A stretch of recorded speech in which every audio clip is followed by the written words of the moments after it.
저번에 터진 건 급성인 거고 이번에 터지는 건 만성일 겁니다.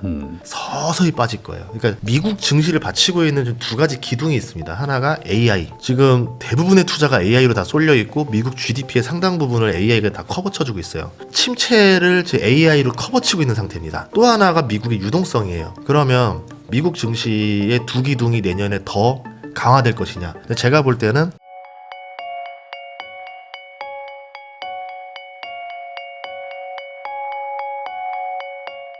전인구 소장님하고 이야기 나누고 있습니다. 아까 그 엔화 쪽, 특히 이제 일본이 금리를 올린다, 뭐 지금 1%까지 올릴 수 있다, 더 인상을 할 수도 있다라는 얘기를 해주셨는데 이게 연초였나요? 한번 그 일본에서 금리 올린다는 얘기에 그냥 막 주가 막 폭락하고 막 그랬었던 적 있잖아요. 그렇죠, 소위 말하는 그렇죠. 이제 엔캐리 트레이드. 그거 제 생일날이었었어요. 그게 또 일어나면 어떡하냐 이런 생각으로 이제 자연스럽게 이어지는 것 같기도 한데. 그런 우려가 좀 있죠. 근데 저번에는 항상 이제 주식시장에서 공식 같은 게 있는데 똑같은 악재로 똑같이 리바이벌 반복을 하면 재탕을 치면 그거만큼 타격을 안 받더라고요. 예방주사 같은 거예요. 한번 독감 걸린 사람이 또 독감 걸렸다 한들 그때만큼 아프진 않아요. 대표적으로 1차 오일 쇼크 때는 미국 증시도 완전 타격받았지만 2차 오일 쇼크 때는 오히려 툴툴 털고 막 IBM 같은 데서 더 많이 올랐거든요. 네. 그런 것처럼 엔캐리 트레이드가 터지는 거를 한번 당해본 게 작년이었고 그때 이제 각자 리스크 조절을 하기 시작하면서 어느 정도 대응책은 마련을 해놨어요. 네. 근데 이제 이건 뭐냐면 저번에 터진 건 급성인 거고 이번에 터지는 건 만성일 겁니다. 서서히 빠질 거예요. 그러니까 엔캐리로 인해서 뭐 갑자기 급락이다 이게 아니라 미국 증시를 받치고 있는 좀 두 가지 기둥이 있습니다. 하나가 AI. 지금 대부분의 투자가 AI로 다 쏠려 있고 미국 GDP의 상당 부분을 AI가 다 커버쳐주고 있어요. AI를 빼보니까 실업률이라던가 소비, 고용 다 안 좋아요 상태가. 그러니까 침체를 AI로 커버치고 있는 상태입니다. 네. 그러니까 그런 상태가 AI고 또 하나가 미국의 유동성이에요. 전 세계에서 투자할 때가 미국밖에 없다 보니까 전 세계 자금이 미국으로 다 쏠렸어요. 저번에 코로나 이후부터 2024년까지 미국으로 들어간 ETF 자금이 5,500조 원이에요. 아마 25년에 더 많이 들어갔겠죠. 네. 그럼 그 돈들이 채권으로 거의 많이 안 갔을 거고 실질적으로는 주식으로 대부분 갔을 거고 그 돈의 상당수가 M7, 빅테크들 위주로 또 들어갔을 겁니다. 그러니까 AI와 유동성이 다 맞물리면서 지금 미국 증시가 어마어마하게 오른 이유가 됐던 거죠. 그러면 미국 증시의 두 기둥이 내년에 더 강화될 것이냐, 유동성이 더 늘어나고 AI 주가가 더 오를 것이냐를 확신하면은 그 투자를 더 해야 되는 거고 이제 슬슬 힘이 빠지는 것 같다 싶으면은 빼야 될 때가 되는 거죠. 네. 근데 제가 볼 때는 AI 쪽도 지금 이제 오라클 사건 터지면서 서서히 이제 AI 투자해서 손익분기점 못 넘기는 것 같아라고 하면서 서서히 발 빼는 투자자들이 늘어났어요. 그래서 이제 어제 오라클 쇼크가 났던 거고 그런 분위기에서 하나 더 유동성. 그럼 미국 증시에서 가장 유동성 중에 또 한 축을 담당하는 게 하나는 연준이고 하나는 일본 은행입니다. 하나는 저 엔켈입니다. 자 그러면 연준에서는 더 이상 유동성을 버줄 만큼 이제 유동성이 많이 남아있지가 않아요. 그래가지고 최근에 단기채 금리 발작을 했거든요. 5년 동안 미국이 단기채 금리 발작을 6번 했는데 그 6번 할 때마다 한 달 뒤나 두 달 뒤에 증시가 조정을 받았었어요. 그리고서 11월 달에 단기채 발작이 나고 나서 지금 12월 되니까 조정을 받고 있는 거죠. 그만큼 좀 유동성이 부족한 상태다. 네. 1번이었어요. 거기서 아까 같이 엔캐리 자금이 청산이 되면은 일본에서 돈을 빌려서 레버리지를 걸어서 미국으로 투자하던 미국의 헤지펀드들이 이제 비용이 자꾸 올라가니까 그렇게 돈 빌려가지고는 미국에서 수익 내기 쉽지가 않은 거죠. 그러면 갚자라고 하면서 갚는 돈들이 늘어나기 시작할 겁니다. 그러니까 그 말은 미국 증시의 유동성이 서서히 빠져나가는 거죠. 연준과 들어온 돈들이. 그렇게 되고 나면은 증시가 더 오를 만큼의 유동성이 안 나오지 않겠느냐. 이렇게 하나 보고 있는 거예요. 그럼 약간 지금 미국 주식이 좀 고점 논란이 좀 있었는데 아니다 AI 더 간다라고 얘기들이 나오던 게 이번에 어떤 뭐 일본의 금리 인상이나 이런 어떤 좀 유동성 축소 사유로 좀 촉발돼서 위험해질 수도 있다. 그렇죠. 그러면은 우리 23, 24, 25년에 어떤 일이 있었냐면 AI가 나날이 잘 나갔어요. 네. 제가 그래서 실리콘밸리 그 투자 담당자를 만나서 물어봤더니 이런 얘기 하더라고요. 지금은요 AI랑 뷰티 아니면은 저희 투자 안 합니다. 딱 이러는 거예요. 그러니까 어떤 사업을 얘기해도 AI랑 뷰티 아니면 우린 관심 없다. 딱 그냥 선을 긋더라고요. 네. 그 얘기는 뭐냐면 미국 내에서도 시중의 유동자금, 투자자금들이 AI에 다 쏠렸다라는 겁니다. 그러면 이제 AI가 돈을 벌어서 와야 되는데 아직 우리가 그걸 못 만난 거죠. 대체 언제까지 기다려야 드디어 수익이 나오는 거야가 되는데 오픈 AI가 적자가 너무 점점 심해집니다. 투자는 계속해야 되고 네. 그 이제 한계 상황에 자꾸 다다른 걸 보여준 게 2025년이었습니다. 엔비디아는 보여준 게 LLM 말고 새로운 AI로 보여준 모델이 로봇이야라고 하면서 피지컬 AI로 분위기를 넘겼었던 거고, 그게 9월, 10월, 11월 분위기가 좋으면서 피지컬 AI 관련 주식들이 많이 올랐었던 거죠. 네. 근데 그럼 피지컬 AI가 당장 나올 거냐? 시간은 좀 걸릴 겁니다. 이게 대중화가 되고 수익화가 되려면. 마치 우리 테슬라 주가 한창 좋았던 시절에 네. 2021년에 전기차가 순식간에 세상을 뒤덮을 거고 테슬라 성장률이 나날이 뛰어넘을 거다라고 생각했지만 막상 그러지 않았고, 테슬라 옵티머스가 나올 거라고 보여줬던 게 3년 전쯤이었는데 아직까지도 계속 연습만 하고 있는 거죠. 그러니까 생각보다는 시간이 걸리는데 주식시장에서는 로봇이 내년부터 27년부터 생산이 들어갈 거라 계산하고 있어요. 그렇게 해서 시장이 막 뿜어질 거라 보는데 그러지 않고 29년부터 생산이다 이렇게 되면은 주가가 어떻게 될까요? 피지컬 AI 관련 주가들이 떨어지게 됩니다. 그러니까 이 생산 시기만 늦춰져도 2년 동안 4년을 못 견디겠다 이러는 거죠, 자금들이. 그러면서 네. 무너지는 거고. 자, 그런 상태에서 이제 AI 관련돼서 또 LLM도 문제가 하나 있는데, 그 오픈 AI 챗 GPT가 지금 적자를 많이 보는 이유가 뭐냐면요, 적자를 안 보려면은 얼마를 받아야 되는가라는 그 뉴스가 있어서 봤더니 월 400에서 500달러를 받아야 된다 하더라고요. 그래 적자가 안 나요. 예. 네. 그러면 예를 들어서 60만 원, 70만 원 내고 챗 GPT 쓸 사람은 없을 겁니다. 네. 그 얘기는 뭐냐면 우리가 챗 GPT를 통해서 많은 도움을 받고는 있지만 그 정도의 비용을 낼 것까지는 아니라는 거죠. 그러니까 그 정도의 만족도를 주지는 않는다라는 겁니다. 반대로 제미나이나 이런 데들은 오히려 잘 걸렸다 하면서 그렇게 가격 올리면 가격을 안 올리겠죠. 네. 챗 GPT를 망하게 하려고. 그러면은 경쟁자도 있는 상태라서 가격을 올릴 수도 없는 이유도 있는 거고요. 이런 상태에서는 어딘가에서는 계속 적자 보는 기업이 나오는데 그 적자를 감내하면서 데이터 센터를 계속 지어줘야 되고, 데이터 센터는 얘한테 데이터 센터 이용료를 못 받을 가능성이 높아지는데 계속 무한정 짓는 게 부담스러울 수도 있겠죠. 그런 상태에서 데이터 센터도 너무 비싼 이유가 엔비디아의 그래픽카드가 너무 비쌌던 겁니다. 엔비디아 그래픽카드 절반 가격으로 떨궈주거나 해서 마진을 늘려주게 되면은 생태계가 한 번 더 순환할 수 있겠지만 엔비디아가 그렇게 하고 싶어 하진 않겠죠. 그러면서 하나 둘 자빠지면서 수요가 더 늘어날 줄 알았던 것들이 생각보다 둔화가 되는 거죠.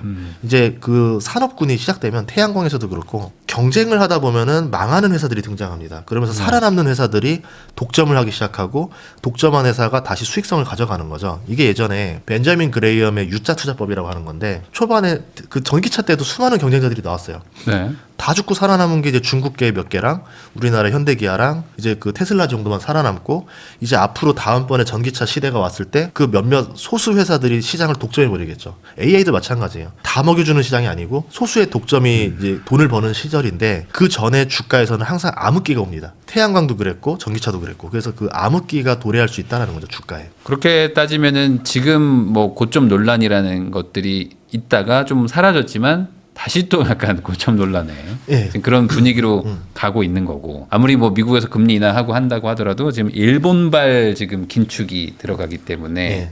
효과가 좀 상쇄될 것이다. 그럼 반대로 얘기하면은 엔화를 투자하는 건 좋겠네요. 그쵸. 엔화가 어떤 것들이 있었냐면요, 작년부터 나왔던 흔적들인데 달러당 160엔을 넘으려고 하면 네. 금리 인상을 꼭 했어요. 그래서 이번에도 155엔 정도기 때문에 조금만 있으면 이제 물가 오를 거고, 지금 채권 금리는 나날이 올라가고 있거든요. 그러니까 네. 기준 금리와 채권 금리의 차가 너무 커요. 1% 넘게 벌어져 있습니다. 그러니까 네. 그 얘기 뭐냐면 국가에서는 0.75입니다라고 기준금리 정해놨지만 민간 시장에서는 그걸 쳐주지 않는다라는 거죠. 무슨 소리야 1.75지 이러면서 1.75께 거래하고 있는 거예요. 네. 그럼 결국 기준금리도 1.75를 따라 올라오는 게 이제 공식적으로 그냥 오피셜로 인정을 해줘야 되는 겁니다.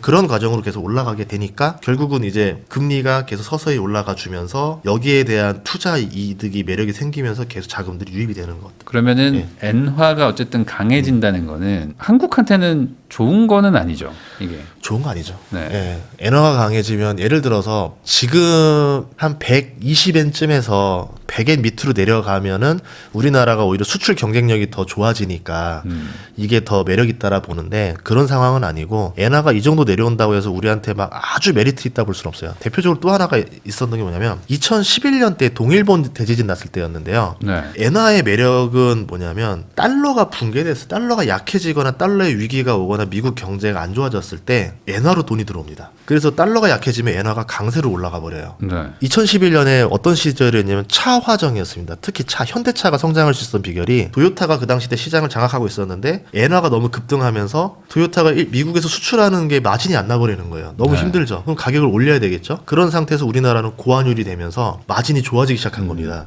그래서 한국 그 현대 기아차 그때 기아차 7배 올랐을 거예요 그때. 그런 식으로 나오는 이벤트가 있을 수 있겠죠. 그래서 그렇게 되려면은 엔화는 강세로 가면서 우리가 예상한 것보다 20%가 아니라 40% 정도 이상 강세를 벌여 나가게 되고 미국은 서서히 경제 위기가 오면서 이제 소비 둔화도 오고 이렇게 된 상태가 되고 우리나라는 지금의 1,400원, 1,500원 정도 환율을 유지하고 이렇게 되면은 예를 들어 미국으로 수출하는 뭐 자동차 등이 좋을 수가 있겠죠. 아, 그러면 엔화가 올라가면, 그러니까 엔화가 강세로 가면은 일본 기업과 직접 경쟁하는 예. 기업들은 좀 좋을 수는 있고, 예, 미국에서 붙는 기업들. 미국에서 붙는 기업들 그런 일이 지금 일어날 수도 있다. 일본 주식은 도움이 되는 거 아닌가요? 일본 주식? 걱정되는 게 일본이 시총 상위권들을 보면요 하나가 자동차계입니다. 자동차나 거긴 좀안 자동차 좋아지겠네요. 부품, 예, 네. 이게 시총 상위주예요. 네. 그리고 반도체예요. 하나는 반도체 부품 소재. 그러면 AI가 나빠지면 반도체가 나빠질 거고 네.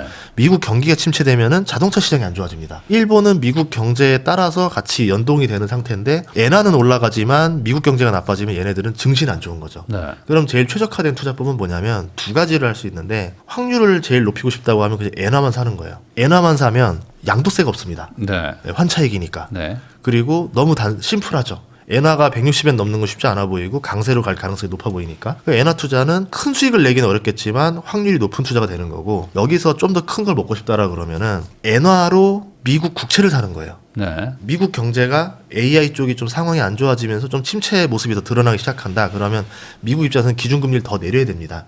트럼프가 기준금리 더 내릴 수도 있고 그렇게 되면은 금리가 내려가니까 채권 가격은 올라가죠. 엔화는 강세가 되고 그러니까 엔화로 먹고 채권으로 먹는 두 가지 전략이 가능해 질 수가 있겠죠. 그런 쪽으로 가든지 아니면은 현대차 사는 것도 나쁘진 않겠어요. 현대차, 기아차 같은 것들. 예전과 또 같은 일이 일어날. 근데 거기는 또 별개로 문제가 있죠 지금. 거긴 또 미국 시장에서 파는 게 또 별개의 문제가 있긴 하니까. 근데 저건 있잖아요. 로봇이 있어서 네. 이제 그 상장할 거 아니에요. 보스턴 다이내믹스 나스닥에. 네. 나스닥에 상장하면은 그걸 보유한 또 현대차가 또 수혜주가 될 수도 있을 거고 현대 계열사 중에서 여러 가지가 나올 겁니다. 이제 현대가 로봇을 만들어서 팔게 되면 누가 핵심 부품을 만들 거고 누가 뭐 이런 걸 할 거냐. 그럼 현대 자동차 회사 중에서 뭐 모비스가 되든 HL 만도가 되든 뭐 누군가가 수혜주가 나올 거거든요. 네. 그것들을 찾아보는 것도 괜찮을 것 같아요. 사실 이제 자동차주라기보다는 이제 로봇 N 자동차 정도로 이제 가는 방향이죠. 예. 근데 이것도 아직 모르는 거잖아요, 사실. 모르는데 그럴 때 이제 좋은 게 안전마진이라는 기술이 있어요. 네. 안전마진 기술이 뭐냐면 현대차가 배당 수익률이 되게 높아요. 그렇죠. 뭐 아직 주가가 저렴한 편이긴 하죠. 예, 그래서 특히 현대차 우루 사면은 배당 수익률이 더 높아져요. 한 예전에는 한 8% 됐는데 지금은 좀 낮아졌을 거예요. 그리고 이번에 나온 게 뭐냐면 배당소득 분리과세가 이제 통과가 되면서 어떻게 할 거냐면 배당 성향 25% 그리고 전년 대비 배당금 자체가 절대적으로 10%씩 늘어나야 됩니다. 지금 가격에서 배당 수익률 8%였던 기업이면은 배당금을 10% 늘려주니까 다음번에는 배당 수익률 8.8, 네. 그 다음에는 9.7, 그 다음에 11 이런 식으로 올라가게 되는 거예요. 그래서 배당주가 지금 앞으로 매력이 굉장히 올라갈 거거든요. 근데 현대차는 아이러니하게도 굉장히 저퍼의 고배당주입니다. 네. 그래서 물리더라도 저퍼의 고배당이라 버틸 힘이 강하다라는 거죠. 그런 주식들한테 물려도 견뎌볼 만하다. 그걸 안전마진이라 표현하거든요. 네. 그러니까 차라리 이런 엔화가 인상될 때 이게 반대로 수혜를 받을 곳들을 좀 알아보는 건 좋겠다. 예. 그리고 오히려 지금 뭐 미국 AI나 뭐 미국 주식 쪽에 투자하는 거는 조금 또 고려를 해봐야 된다. 좀 조심해야 된다. 예, 지금 미국에서 돌아가는 분위기들이 네. 그렇게 좀 우호적이지 않아요. 옛날처럼 포지티브하지 않고 네거티브가 섞여서 들어옵니다. 그러다가 서서히 균열이 가다가 하다가 이제 뭔가 다른 악재가 하나 나왔을 때 우르르 떨어지거든요. 네. 그렇기 때문에 지금은 좀 조심하면서 해야지 과감하게 베팅하는 타이밍은 아니라고 봐요. 그런 의미에서 지금 엔비디아가 이렇게 주가가 많이 빠지고 그런 건가요? 지금? 예, 그런 이유입니다. 그러니까 3단계로 돼 있거든요. 지금 그 소재 부품을 파는 엔비디아 네. 그리고 이제 데이터 센터 사업을 하고 있는 구글이나 마소나 이제 이런 뭐 오라클 뭐 이제 이런 회사들.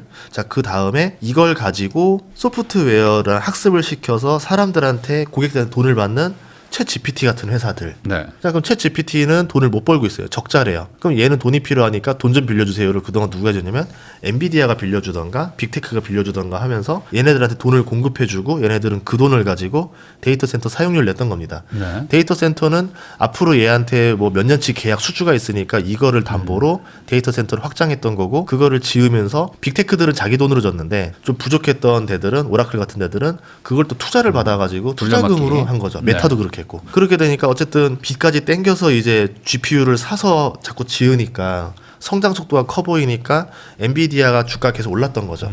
근데 여기가 서서히 맛이 가기 시작하고 여기도 오라클 때문에 슬슬 맛이 가는 게 보여요. 그리고 엔비디아가 옛날처럼 저렇게 팔 수 있겠어? 에서 물음표가 있는 상태에서 최근에 그 트럼프가 H200을 중국에 수출해도 좋아요라고 말을 했잖아요. 네. 젠슨왕이 트럼프랑 독대해가지고 멘트를 치고 나서 3일 만에 벌어진 일입니다. 그럼 젠슨왕이 어떤 말을 했길래 트럼프가 H200을 중국에 수출하게 허가를 해줬을까? 이랬겠죠. 이상합니다. 카카 이상합니다. 이거 뭔가 좀 AI 쪽이 이게 균열이 나면은 미국 증시 아주 난리 날 것 같은데. 임기 내에 폭락 온다. 네, 우리 살려주면은 괜찮을 것 같은데. 네.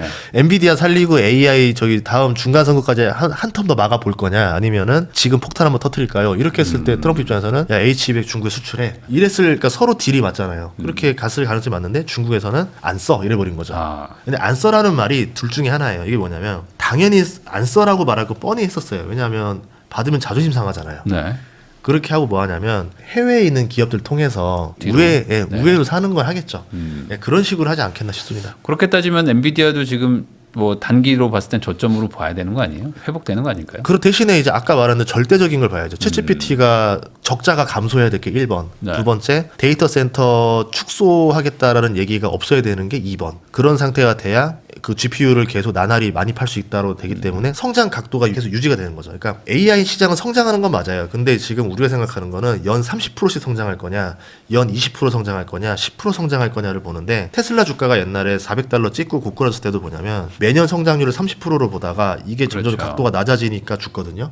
그래서 주식에서 중요한 게 가속도라는 개념입니다. 이 가속도가 들어 올라갈수록 주가가 올라가고 이게 떨어질수록 주가가 떨어져요. 근데 지금 보면은 이게 올라가는 게 힘이 붙여 보이는 게 자꾸 느껴지는 거죠. 그러면은 반대로 이 챗 GPT든 이런 뭐랄까요? 소위 그냥 빅테크는 아닌 기업들이 지금 무너질 확률이 높다면 사실상 이제 LLM 쪽에서의 어쨌든 싸움이 좀 정리가 되는 거 아니냐. 그러면 소위 말하는 이제 살아남은 곳들은 수혜를 받을 확률이 높으니까 지금 뭐 제미나이들 많이 쓰시는데 1년 전만 해도 제미나이 안 써놨거든요. 근데 지금 다들 막 그쪽으로 막 넘어갔잖아요. 실제로 성능도 좋고. 그럼 결국에 구글이 승리하면 구글을 사놓으면 되는 거 아니냐. 뭐 이런 생각도 있을 것 같아요. 그래서 버핏이 구글에 투자를 했죠. 네. 그러니까 구글은 어떤 구조냐면 본인들이 이제 GPU 대신 TPU 같은 것도 만들어요. 네. 그 TPU도 다른 기업에 팔겠다 그래요. 그러니까 그런 상태고 자기들이 데이터 센터 짓고 있고 업계 2, 3위 들어가요. 돈도 많고. 네. 그리고 자기들이 제미나이까지 만들어서 팔아요. 수직 계열화가 완성됐어요. 네.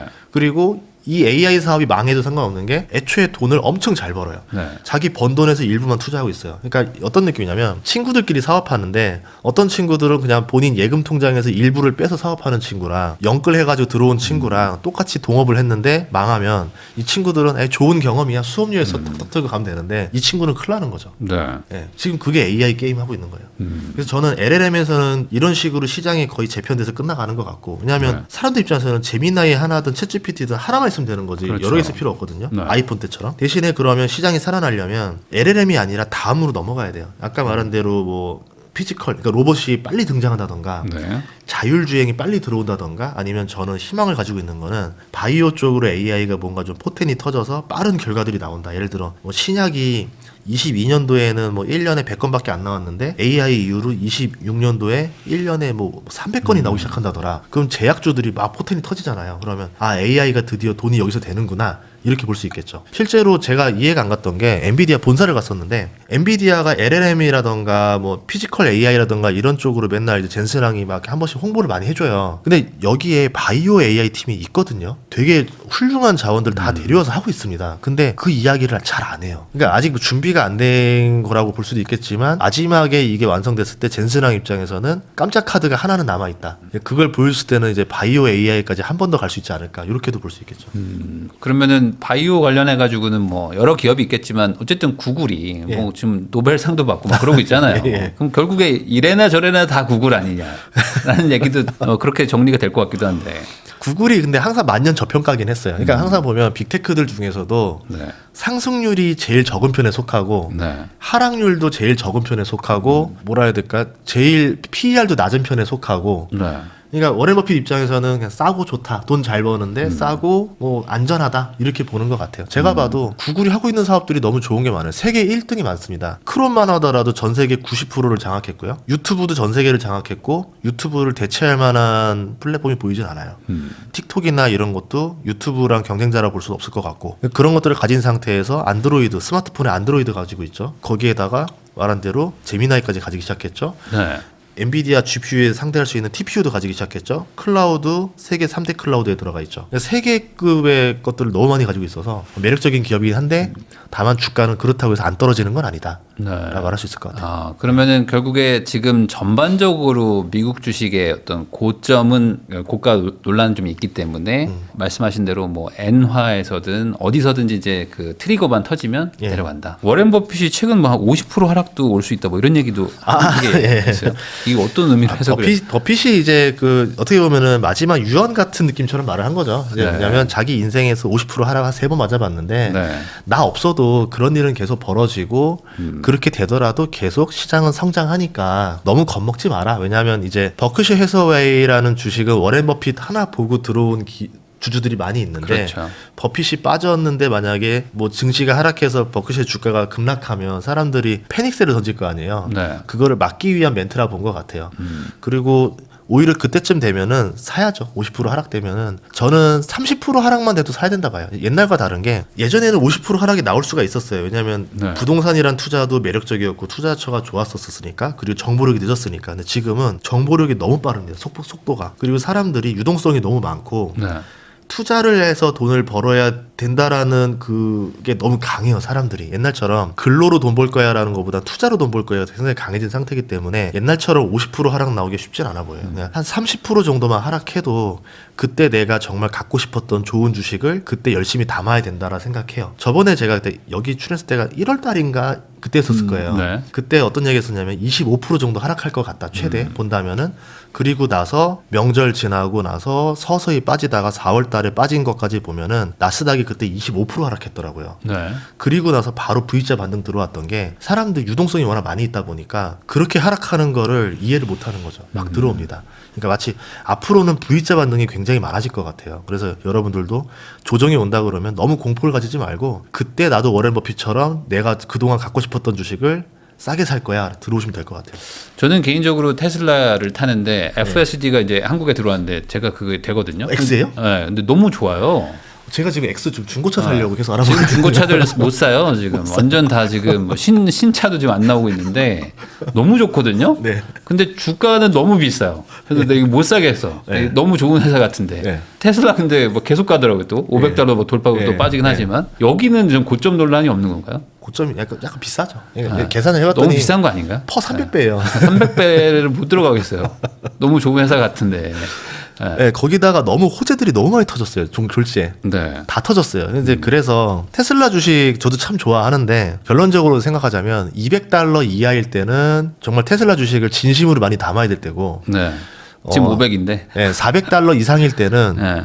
좀 슬슬 분할 매도를 해야 될 때고 예, 저는 그렇게 봐요. 그래서 뭐 제가 쉽게 그냥 정리하자면 400 이상에서는 분할 매도를 서서히 한 달 단위로 팔아버리고 200달러 이하로 내려갈 때부터는 한 달 단위로 분할 매수를 야금야금 하다 보면은 좀 되지 않을까. 그 말은 뭐 아까 말씀하셨던 뭐 N 캐리 트레이드든 뭐든 뭔가가 터지면 여기도 분명히 다들 확 내려갈 만한 그런 요소가 내려가죠. 있다. 예, 왜냐하면 비싼 것들은 제일 먼저 타격받습니다. 예. 회사가 좋은 건 맞는데 네. 주식이 주가가 좋은지는 또 별개 얘기잖아요. 사람들이 잘못 생각하는 게 좋은 기업을 비싸게 사도 괜찮다는 생각하는 게 너무 많은 것 같아요. 네. 근데 그렇진 않아요. 왜냐하면 좋은 기업을 비싸게 사는 거는 그거는 투자자로서 뭐랄까 좀 좋지 않은 행동이죠. 그러니까 좋은 기업을 싸게 사야 남는 거죠. 그러니까 나쁜 기업을 싸게 사는 것도 당연히 나쁜 행동이고.